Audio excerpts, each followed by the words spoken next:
दोस्तों, जय श्री राम। प्रेमचंद की कहानियाँ, इज्जत का खून। मैंने कहानियों और इतिहासों में तकदीर के उलट फेर की अजीबो गरीब दास्तानें पढ़ी हैं। शाह को भिखमंगा और भिखमंगे को शाह बनते देखा है। तकदीर एक छिपा हुआ भेद है।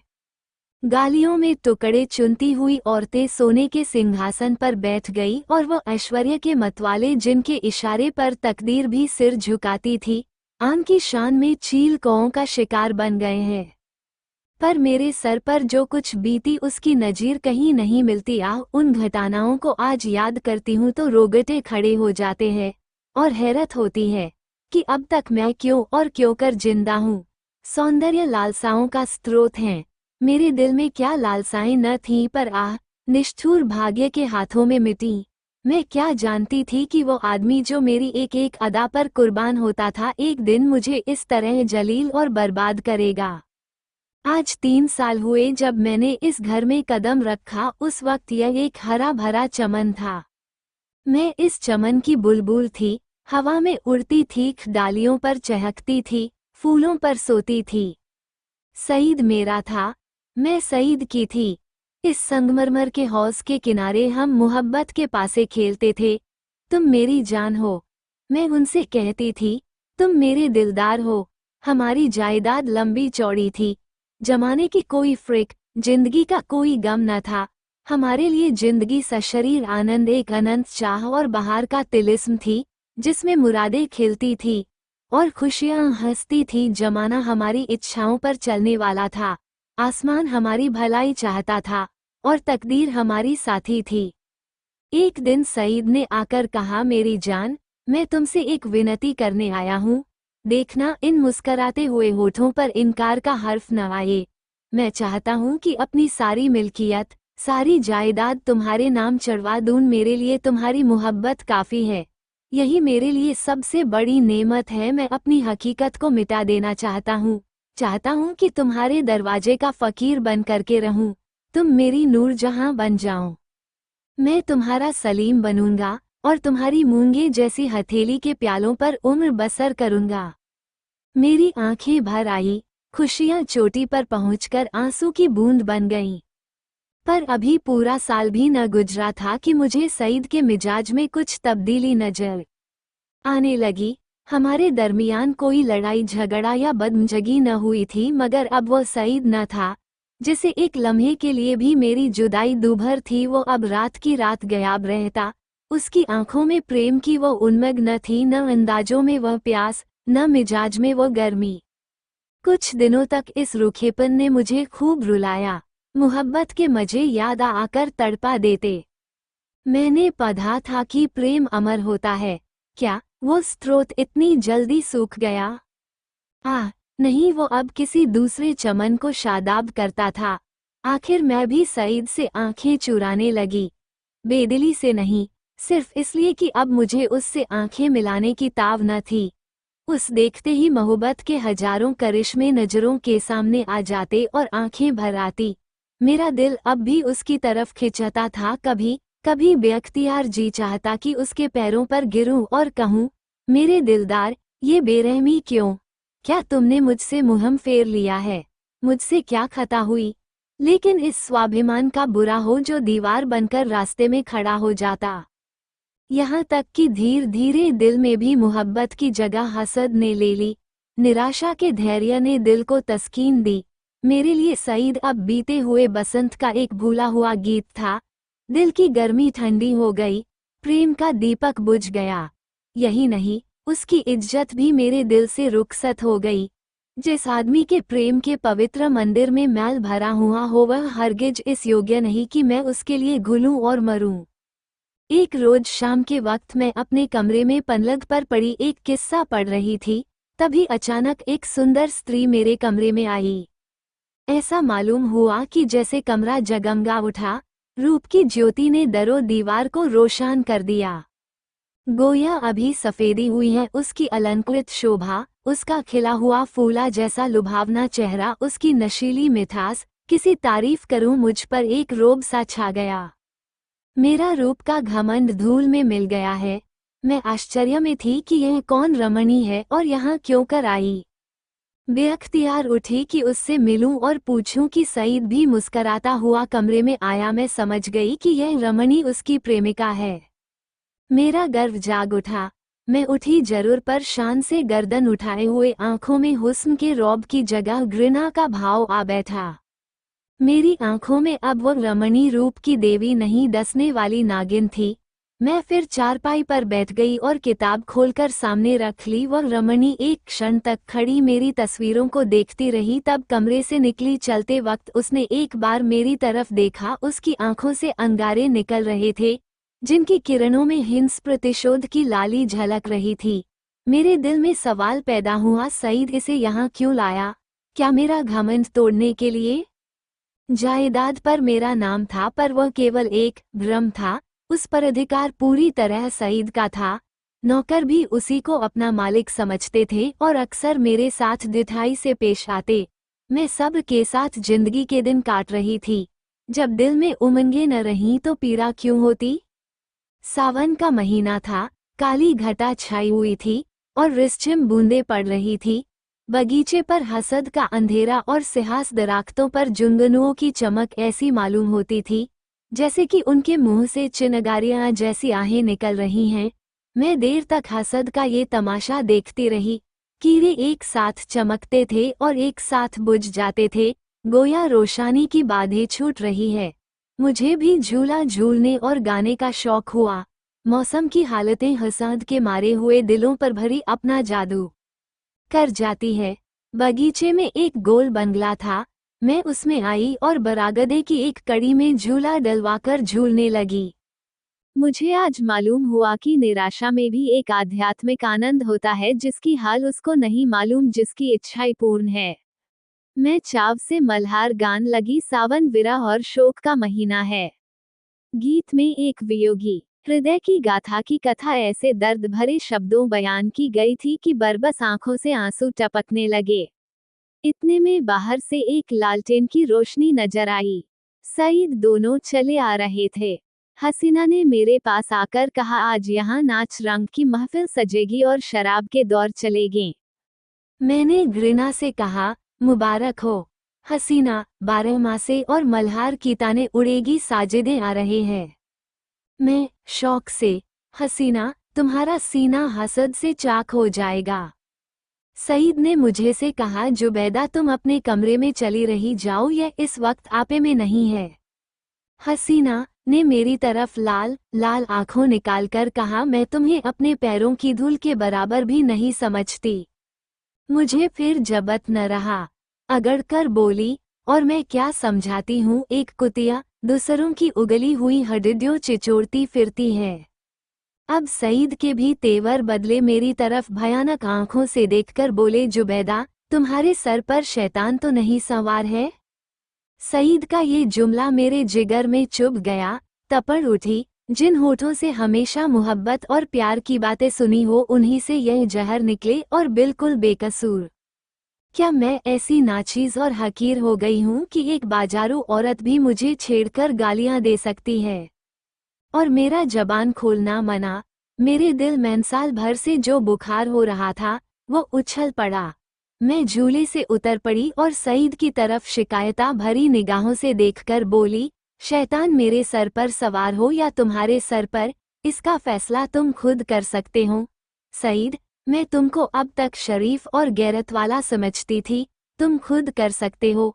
बेवफाई की, इसका मलाला मुझे जरूर था, मगर मैंने सपनों में भी यही न सोचा था कि तुम गैरत से इतने खाली हो कि हया फरोश औरत के पीछे मुझे इस तरह जलीज करोगे। इसका बदला तुम्हें खुदा से मिलेगा। हसीना ने तेज होकर कहा, तू मुझे हया फरोश कहती है? मैं बेशक कहती हूँ सईद, और मैं बेगैरत हूँ। मैं बेशक बेगैरत ही नहीं, शोबदेबाज, मक्कार, पापी, सब कुछ। यह अल्फाज बहुत घिनौने हैं, लेकिन मेरे गुस्से के इजहार के लिए काफी नहीं। मैं ये बातें कह रही थी कि यकायक सईद के लंबे तगा हट्टे कट्टे नौकर ने मेरी दोनों बाहें पकड़ ली और पलक मारते भर में हसीना ने झूले की रस्सियां उतारकर मुझे बरामदे के एक लोहे के खंभे से बांध दिया। इस वक्त मेरे दिल में क्या ख्याल आ रहे थे ये याद नहीं, पर मेरी आंखों के सामने अंधेरा छा गया था। ऐसा मालूम होता था कि यह तीनों इंसान नहीं यमदूत है। गुस्से की जगह दिल में डर समा गया था। इस वक्त अगर कोई रौबी ताकत मेरे बंधनों को काट देती, मेरे हाथों में आबदार खंजर दे देती, तो भी तो जमीन पर बैठकर अपनी जिल्लत और बेकसी पर आंसू बहाने के सिवा और कुछ न कर सकती। मुझे ख्याल आता था कि शायद खुदा की तरफ से मुझ पर ये कहर नाजिल हुआ है। शायद मेरी बेनमाजी और बेदीनी की यह सजा मिल रहा है। मैं अपनी पिछली जिंदगी पर निगाह डाल रही थी कि मुझसे कौन सी गलती हुई हो जिसकी यह सजा है। मुझे इस हालत में छोड़कर तीनों सूरतें कमरे में चली गईं। मैंने समझा मेरी सजा खत्म हुई, लेकिन क्या ये सब मुझे यूं ही बंधा रखेंगे? लौडिया मुझे इस हालत में देख ले तो क्या कहें? नहीं, अब मैं इस घर में रहने के काबिल ही नहीं। मैं सोच रही थी कि रस्सियां क्यों का खा लूं, मगर अफसोस मुझे न मालूम था कि अभी तक जो मेरी गति हुई है वह आने वाली बेरहमियों का सिर्फ बयाना है। मैं अब तक न जानती थी कि वो छोटा आदमी कितना बेरहम, कितना कातिल है। मैं अपने दिल से बहस कर रही थी कि अपनी इस जिल्लत मुझ पर कहाँ तक है। अगर मैंने हसीना की उन दिल जलाने वाली बातों को जवाब न देती तो क्या यह नौबत न आती? आती और जरूर आती। वह काली नागिन मुझे डसने का इरादा करके चली थी, इसलिए उसने ऐसे दिल दुखाने वाले लहजे में ही बात शुरू की थी। मैं गुस्से में आकर उसको लान तान करूं और उसे मुझे जलील करने का बहाना मिल जाए। पानी जोर से बरसने लगा। बौछार से मेरा सारा शरीर तर हो गया था। सामने गहरा अंधेरा था। मैं कान लगाए सुन रही थी कि अंदर क्या मिसौट हो रही है, मगर मेघ की सनसनाहट के कारण आवाजें साफ न सुनाई देती थी। इतने लालटेन फिर से बरामदे में आई और तीनों उरावनी सूरतें फिर सामने आकर खड़ी हो गई। अब की उस खून परी के हाथों में एक पतली सी कमची थी। उसके तेवर देखकर मेरा खून सर्द हो गया। उसकी आंखों में एक खून पीने वाली वहशत, एक कातिल पागलपन दिखाई दे रहा था। मेरी तरफ शरारत भरी नजरों से देखकर बोली, बेगम साहबा, मैं तुम्हारी बदजबानियों का ऐसा सबक देना चाहती हूँ जो तुम्हें सारी उम्र याद रहे। और मेरे गुरु ने बतलाया है कि कमची से ज्यादा देर तक ठहरने वाला और कोई सबक नहीं होता। ये कहकर उस जालिम ने मेरी पीठ पर एक कमची जोर से मारी। मैं तिलमिया गई। मालूम हुआ कि किसी ने पीठ पर आग की चिरगारी रख दी। मुझे से जबत न हो सका। माँ बाप ने कभी फूल की छड़ी से भी मारा था। जोर से चीखे मार मार कर रोने लगी। स्वाभिमान लज्जा सब लुप्त हो गई। कमची की डरावनी और रोशन असलियत के सामने और भावनाएं गायब हो गईं। उन हिंदू देवियों का दिल शायद लोहे के होते होंगे जो अपनी आन पर आग में कूद पड़ती थी। मेरे दिल पर तो इस वक्त यही ख्याल छाया हुआ था कि इस मुसीबत से क्यों का छुटकारा हो। सईद तस्वीर की तरह खामोश खड़ा था। मैं उस तरफ फरियाद की आंखें से देखकर बड़े विनती के स्वर में बोली, सईद, खुदा के लिए मुझे इस जालिम से बचाओ। मैं तुम्हारे पैरों पड़ती हूँ। खैर, तुम मुझे जहर दे दो, खंजर से गर्दन काट लो, लेकिन यह मुसीबत सहने की मुझ में ताब नहीं। उन दिलजोइयों को याद करो, मेरी मोहब्बत का याद करो। उसी का सदके इस वक्त मुझे इस अजाब से बचाओ। खुदा तुम्हें इसका इनाम देगा। सईद इन बातों से कुछ पिघला। हसीना की तरह डरी हुई आंखों से देखकर बोला, जरीना, मेरे कहने से अब जाने दो। मेरी खातिर से इन पर रहम करो। जरीना तेर बदल कर बोली, तुम्हारी खातिर से सब कुछ कर सकती हूँ, गालियाँ नहीं बर्दाश्त कर सकती। सईद, क्या अभी तुम्हारे ख्याल में गालियों की काफी सजा नहीं हुई? जरीना, तब तो आपने मेरी इज्जत की खूब कद्र की। मैंने रानियों से चिलमिचियां उठवाई है। ये बेगम साहबा है किस ख्याल में? मैं इसे अगर कुछ छुरी से काटूं तब भगी इसकी बदजबानियों की काफी सजा न होगी। सईद, मुझसे अब ये जुल्म नहीं देखा जाता। जरीना, आंखें बंद कर लो। सईद, जरीना, गुस्सा न दिलाओ, मैं कहता हूँ, अब इन्हें माफ करो। जरीना ने सईद को ऐसी हिकारत भरी आंखों से देखा गोया वो उसका गुलाम है। खुदा जाने उस पर उसने क्या मंतर मार दिया था कि उसमें खानदानी गैरत और बड़ाई इंसानियत का जरा भी एहसास बाकी न रहा था। वो शायद उसे गुस्से जैसे मर्दाना जज्बे के काबिल ही न समझती थी। हुलिया पहचानने वाले कितनी गलती करते हैं क्योंकि दिखाई कुछ पड़ता है, अंदर कुछ होता है। बाहर के ऐसे सुंदर रूप के पर्दे में इतनी बेरहमी, इतनी निष्ठुरता। कोई शक नहीं, रूप हुलिया पहचानने की विद्या का दुश्मन है। बोली, अच्छा तो अब आपको मुझ पर गुस्सा आने लगा। क्यों न हो, आखिर निकाह तो आपने बेगम ही से किया है। मैं तो हया फरोश कुतिया ही ठहरी। सईद तुम ताने देती हो और मुझसे ये खून नहीं देखा जाता। जरीना, तो ये कमची हाथ में लो और इसे गिनकर 100 लगाओ, गुस्सा उतर जाएगा, इसका यही इलाज है। जरीना, फिर वही मजाक। जरीना नहीं, मैं मजाक नहीं करती। सईद ने कमची लेने को हाथ बढ़ाया मगर मालूम नहीं जरीना को क्या शुबहा पैदा हुआ। उसने समझा शायद वो कमची को तोड़कर फेंक देंगे। कमची हटा ली और बोली, अच्छा मुझसे ये दगा, तो लो अब मैं ही हाथों की सफाई दिखाती हूँ। ये कहकर उसे बेदर्द ने मुझे बेतहाशा कमचियाँ मारना शुरू की। मैं दर्द से ऐठ ऐठ कर चीख रही थी, उसके पैरों पड़ती थी, मिन्नतें करती थी, अपने किए पर शर्मिंदा थी, दुआएं देती थी, पीर और पैगंबर का वास्ता देती थी, पर उस कातिल को जरा भी रहम न आता था। सईद काठ के पुतले की तरह दर्दो सितम का ये नजारा आंखों से देख रहा था और उसको जोश न आता था। शायद मेरा बड़े से बड़े दुश्मन भी मेरे रोने धोने पर तरस खाता। मेरी पीठ छिलकर लहू लुहान हो गई, जख्म पड़ते थे, हर एक चोट आग के शोले की तरह बदन पर लगती थी। मालूम नहीं उसने मुझे कितने दर्रे लगाए, यहाँ तक कि कमची को मुझ पर रहम आ गया, वह फटकर टूट गई। लकड़ी का कलेजा फट गया मगर इंसान का दिल न पिघला। मुझे इस तरह जलील और तबाह करके तीनों खबीस रूहें वहां से रुखसत हो गईं। सईद के नौकर ने चलते वक्त मेरी रस्सियां खोल दी। मैं कहाँ जाती, उस घर में क्यों कर कदम रखती। मेरा सारा जिस्म नासूर हो रहा था लेकिन दिल न के फफोले उससे कहीं ज्यादा जानलेवा थे। सारा दिल फफोलों से भर उठा था, अच्छी भावनाओं के लिए भी जगह बाकी न रही थी। उस वक्त मैं किसी अंधे को कुएं में गिरते देखती तो मुझे हंसी आती, किसी यतीम का दर्दनाक रोना सुनती तो उसका मुंह चिढ़ाती। दिल की हालत में एक जबरदस्त इनकालाब हो गया था। मुझे गुस्सा न था, गम न था, मौत की आरजू न थी, यहाँ तक कि बदला लेने की भावना न थी। उस इंतहाई जिल्लत ने बदला लेने की इच्छा को भी खत्म कर दिया था। हालांकि मैं चाहती तो कानूनन सईद को शिकंजे में ला सकती थी, उसे दाने दाने के लिए तरसा सकती थी, लेकिन ये बेइज्जती, ये बेआबरूई, ये पामाली बदले के ख्याल के दायरे से बाहर थी। बस सिर्फ एक चेतना बाकी थी और वो अपमान की चेतना थी। मैं हमेशा के लिए जलील हो गई। क्या ये दाग किसी तरह मिट सकता था? हरगिज नहीं।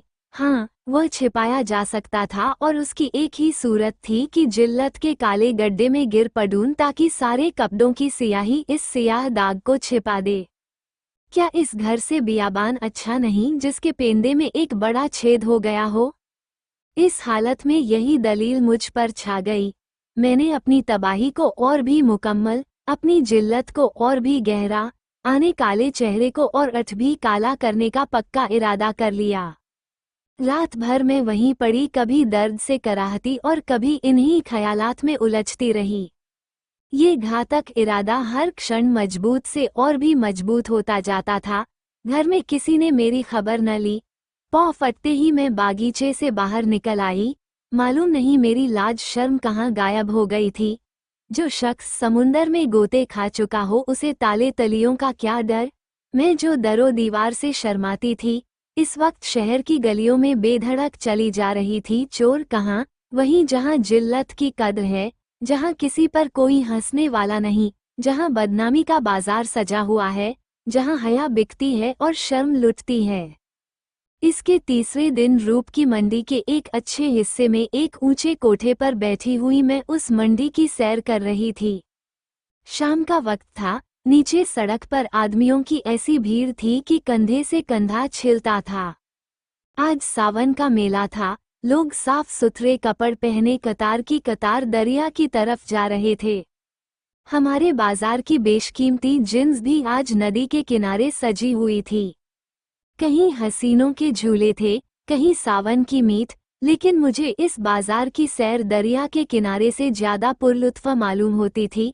ऐसा मालूम होता है कि शहर की और सब सड़कें बंद हो गई हैं, सिर्फ यही तंग गली खुली हुई है और सबकी निगाहें कोठों ही की तरफ लगी थीं, गोया वो जमीन पर नहीं चल रहे हैं, हवा में उड़ना चाहते हैं।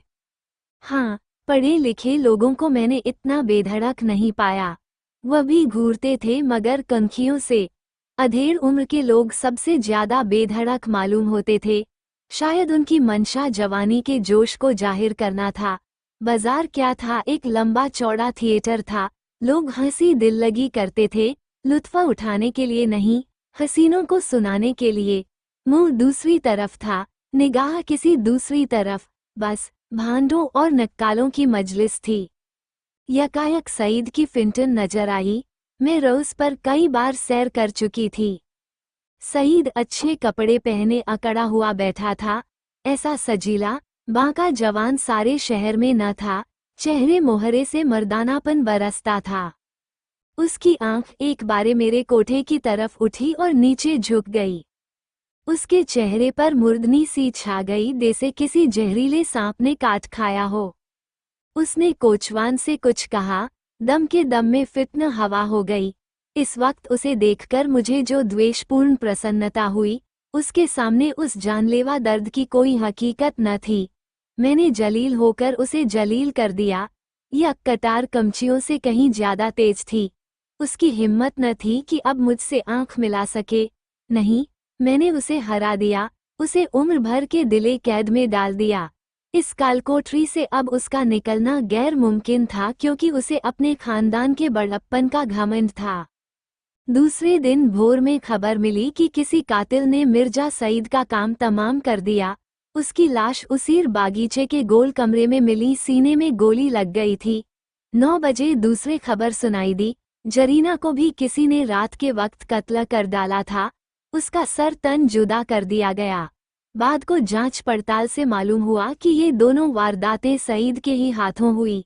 उसने पहले जरीना को उसके मकान पर कत्ल किया और तब अपने घर आकर अपने सीने में गोली मारी। इस मर्दाना गैरतमंदी ने सईद की मोहब्बत मेरे दिल में ताज़ा कर दी। शाम के वक्त मैं अपने मकान पर पहुंच गई।